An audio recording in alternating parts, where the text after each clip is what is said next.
The third fact that I want to talk about is, in my opinion, kind of like the last nail in the coffin of iconography. Fact number 3, there is no archaeological evidence of any Christian art at all before around 200 AD. 150 AD at the very earliest. And we're just talking about art, not icons, just decorative art. We have no evidence of Christian art, not even decorative art, let alone icons, in the first 120 to 170 years after Jesus' resurrection. Or to put it another way, there's no Christian art within about a century of the death of the last apostle, John. No evidence of any art, anyway. And that doesn't make a whole lot of sense if icon veneration is an apostolic practice. If it was just as important to the apostolic church as it is to the Orthodox Church and the Catholic Church, then the absence of early Christian art and iconography is a very strange thing. I know that Orthodox apologists have ways of explaining the lack of Christian art in the pre-Nicene church. One argument I've heard, which seems to be the main argument, is that the church was poor or the church was persecuted, and therefore they couldn't really make icons like they were able to later on. Talk about that in a few minutes. But first, I just want to back up what I just said with a couple of sources so you know I'm not just making this up, that there's no Christian art in the beginning of church history. It seems to be a bit unclear when Christian art began, at least according to the archaeological evidence that we have. Some people say that there's some Christian art from around 150 AD. Most of the sources I've seen seem to put it around 200 AD. Alan Farber is an art historian with a PhD who's taught at the State University of New York College at Oneonta since the early 1980s. He has a website called smarthistory.org. And in an article titled Early Christian Art, he says the following. The beginnings of an identifiable Christian art can be traced to the end of the 2nd century and the beginning of the 3rd century, around 200 AD. Considering the Old Testament prohibitions against graven images, it is important to consider why Christian art developed in the first place. The use of images will be a continuing issue in the history of Christianity.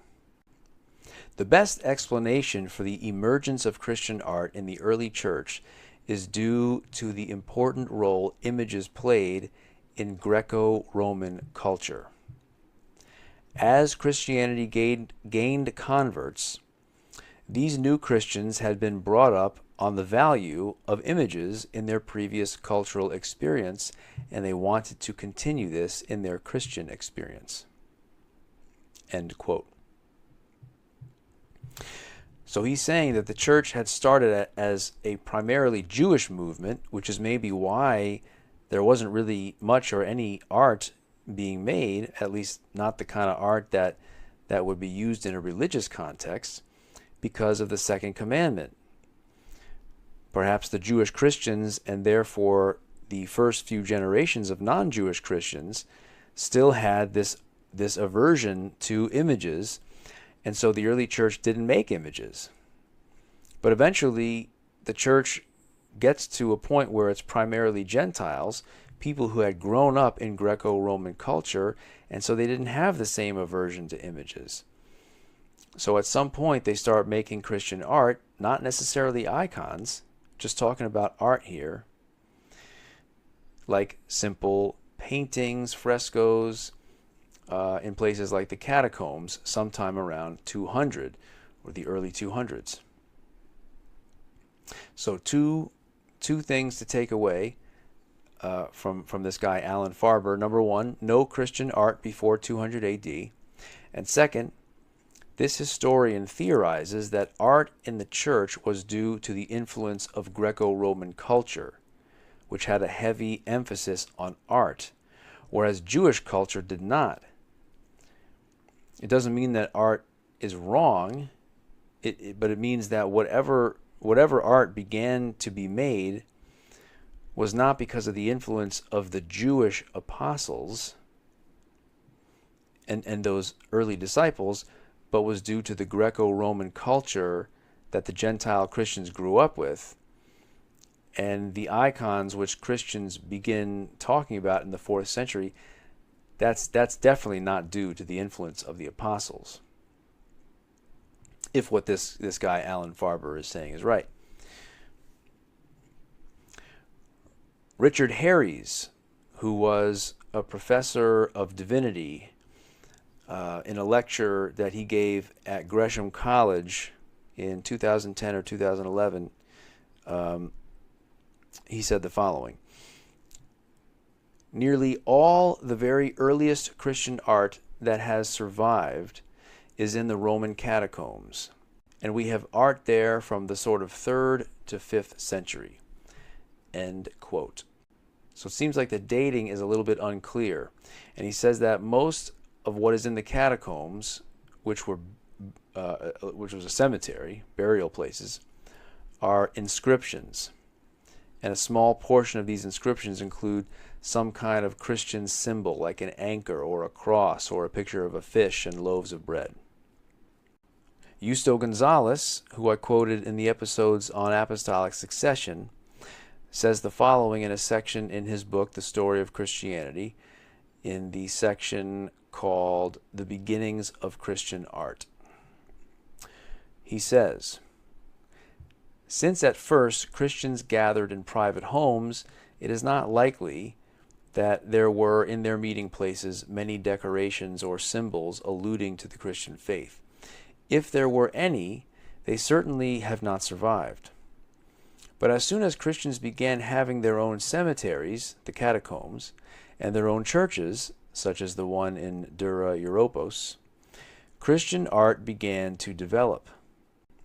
This early art is found mostly in simple frescoes, paintings on walls, in catacombs and churches, and in carved sarcophagi, stone coffins, in which some of the wealthier Christians were buried.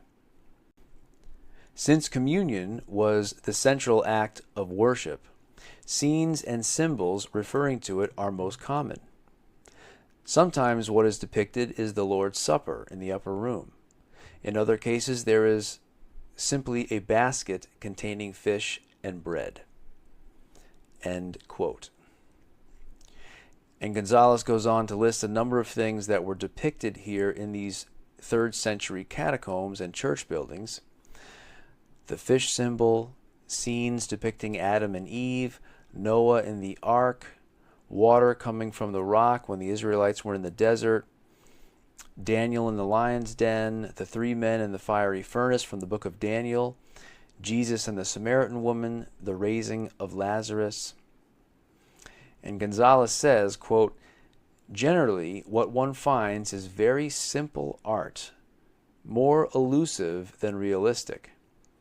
For example, Noah is often depicted as standing in a box that is hardly large enough to keep him afloat." End quote. So a few takeaways from what Gonzalez is saying. First, he affirms that if any art was made from before the catacombs, it has not survived. So we don't know. We have no evidence of that. Second, the art that he says began to develop later on was simple decorative art, simple paintings on walls. And these are often simple symbols or simple scenes from biblical stories, scenes of things that happened in the past.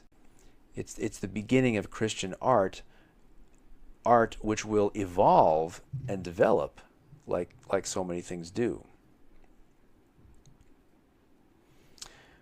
Paul Corby Finney is an author and professor emeritus of ancient history at the University of St. Louis in Missouri, and he released a book in 1994 called The Invisible God. And he says, quote, "No distinctly Christian art predates the year 200. This is a simple statement of fact." End quote.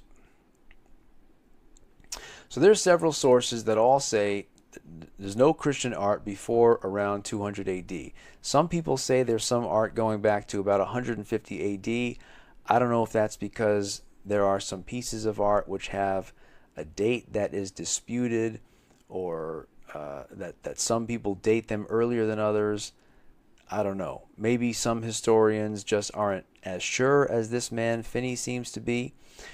But it seems like there's definitely no Christian art, at least before the late 2nd century, probably not before the beginning of the 3rd century, around 200. So here's the question. Why is that? Why is there no sign of Christian art within about a century and a half of Jesus' resurrection? Well, many people, like the historian Alan Farber, the first one I quoted, have said that it's because the early church had an aversion to art. But this man, Paul Corby Finney, the guy I quoted last, he challenges that idea. And here's a quote from his book. He says, "The reasons for the non-appearance of Christian art before 200 have nothing to do with principled aversion to art, with otherworldliness, or with anti-materialism. The truth is simple and mundane. Christians lacked land and capital. Art requires both. As soon as they began to acquire land and capital, Christians began to experiment with their own distinctive forms of art." End quote. So that's a very similar explanation to what I've heard some Orthodox Christians say about why there's a lack of archaeological evidence for early Christian art, that the early church just couldn't afford it, and or they were under persecution, so they couldn't make art and icons. Well, is that really true? Does that make sense? Was the early church unable to make icons because of poverty and persecution, even though it was taught by the apostles as an essential practice of the church, if it was? Were they too poor to do what the apostles had taught them to do? Did Jesus command us to do something that is dependent on having plenty of earthly resources? And if we don't have those resources, we just can't carry out the will of God? I spent some time in Haiti earlier this year, and these are seriously poor people. And one of the things you notice as you walk around some of the poorest areas is the art they make. They value art, and so they find a way to make it happen in spite of their poverty. And something else that Haitians place a great deal of value on is tombs for their deceased relatives. Poor people in Haiti somehow find a way to acquire nice coffins and relatively ornate tombs and decorations for the resting places of those who have passed away. They're poor, very, very limited on resources, but they make it happen because they really care about it. And think about some of the things that unbelieving poor people do in our world. They want certain things, and so they find a way to make it happen, right? Poor folks sometimes have nice jewelry, nice phones and gadgets, high-quality sound systems. I know of a man who apparently can't afford to provide the necessities for himself and his family, but somehow he has decorated his teeth with a metal covering, sometimes referred to as a grill. Or think about tattoos that poor folks sometimes find a way to be able to afford. Or they find a way to be able to get impressive clothes. At one point I was very poor, at least by American standards. I had a very low income. I was a struggling trainer working at a gym, and I wasn't making very much money, but I wanted to be really big and strong, and so I found a way to eat way more than I needed to, spending more than I could afford to on food because it was really important to me. It shouldn't have been important to me. That's a silly thing to invest money on, and gluttonous, of course, but that was important to me at the time, so I made it happen. I have a hard time believing that the Spirit-filled early Christians were just too poor to make it happen with icons, or that persecution kept them from making some simple icons in obedience to the will of God. I mean, would poverty or persecution keep today's Orthodox or Catholic churches from making icons? No, I don't think so. I think they would find a way to make it happen because it's so important to them. They consider it to be such an essential part of the faith. And anyway, we know for a fact that the early Christians were not too poor to do this. Acts chapter 2, speaking of the early church, tells us the following. They devoted themselves to the apostles' teaching and to fellowship, to the breaking of bread and to prayer. Everyone was filled with awe at the many wonders and signs performed by the apostles. All the believers were together and had everything in common. They sold property and possessions to give to anyone who had need. And Acts chapter 4 has a similar passage. It says, there was not a needy person among them, for as many as were owners of lands or houses sold them and brought the proceeds of what was sold and laid it at the apostles' feet, and it was distributed to each as any had need. Thus Joseph, who was also called by the apostles Barnabas, which means son of encouragement, a Levite, a native of Cyprus, sold a field that belonged to him and brought the money and laid it at the apostles' feet. See, these folks had access to enough resources for everyone to have what they needed. It was a normal practice in the early church for new converts to sell possessions or a house or property and leverage the resources for the good of the church. Maybe the Orthodox and the Catholic Church should make that an essential practice of the faith, that wealthy people who have way more than they need are encouraged to sell possessions and give to the poor, because that, unlike icon veneration, is something that Jesus actually commanded. Anyway, it seems reasonable that if icon veneration had been an apostolic practice, that some of those resources would have been used for making at least some simple icons. All of these houses and properties that were being sold, surely they could have funded the making of some icons. And there were rich Christians in the early church who could have provided funds for icons. People like Nicodemus or Joseph of Arimathea, who were both prominent Pharisees, and Joseph was a rich man. People like Cornelius, the centurion, who clearly had a lot of resources. He could have thrown some money at icons. Or how about the centurion in Luke chapter 7, whose servant was sick, and some Jews come to Jesus and ask him to heal the man's servant, saying that he's worthy to have Jesus do this for him because he loves the nation of Israel and he built them a synagogue. He built a synagogue for these folks. He obviously had some serious resources.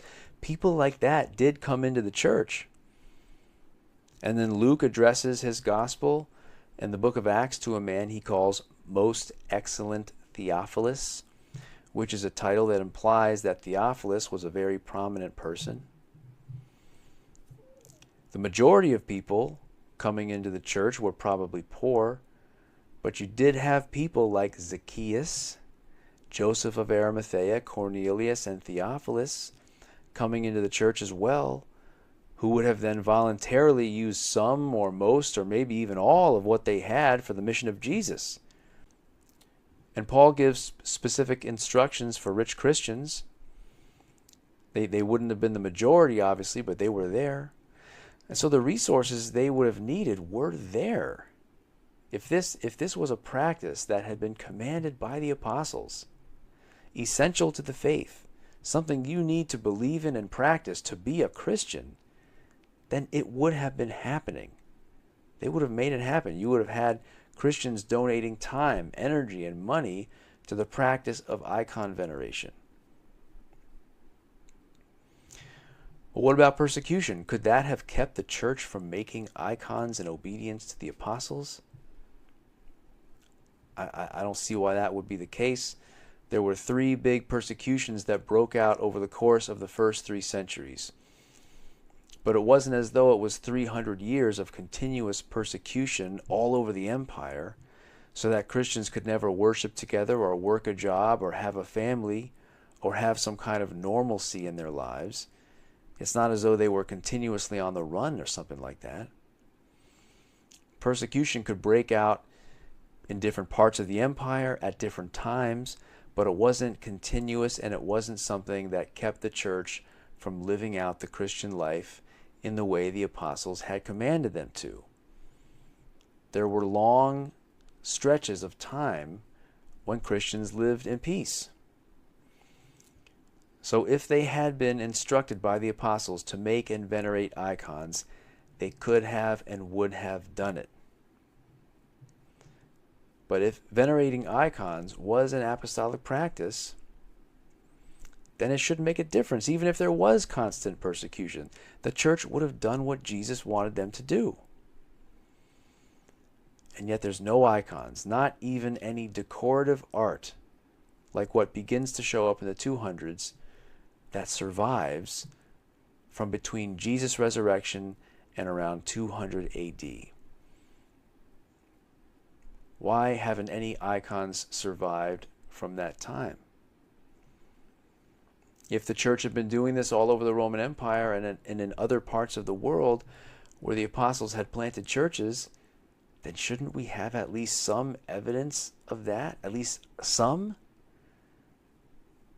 If they're making these wooden images or metallic images, I mean, we have a fragment of a manuscript of the Gospel of John about the size of a credit card from the early 100s, the early 2nd century. So a piece of paper somehow made it through all these centuries, but not a single icon, a piece of wood or a statue or something. I think the reason we don't have any icons or art from that time is because, as the early Christian quotes I read in the last episode indicate, the apostolic church didn't do this kind of thing. It's not because they were too poor or because they couldn't do it because of persecution. It wasn't part of the faith. And that's one of the things that distinguished them from the pagans and the Gnostics and from Greco-Roman culture. So put these 3 facts together. There's no icon veneration taught in the scriptures. There's no positive case to be made from the Bible. And there's not even passages that imply it. You would never get this doctrine and practice from reading the Bible if you had not already learned it from the Catholic or Orthodox tradition. Second, not only is this not taught in the pre-Nicene church, but there's positive evidence from what they do say that Christians were known for having an aversion to the use of images in a religious context. And third, no archaeological evidence even of decorative art until about 200 AD, even though the church had the means to do it. They could have made it happen if it had been an essential part of the faith of the apostles. But no evidence that they did. So you put all that together, and it's hard, and I think impossible, to defend iconography as an apostolic practice. It comes from Greco-Roman culture. It came into the church long after the apostles were gone. What it looks like to me is that Christians began making decorative art sometime in the 200s, possibly in the late 100s. And that was a first step towards icon veneration, which came into the church sometime in the early to mid 300s.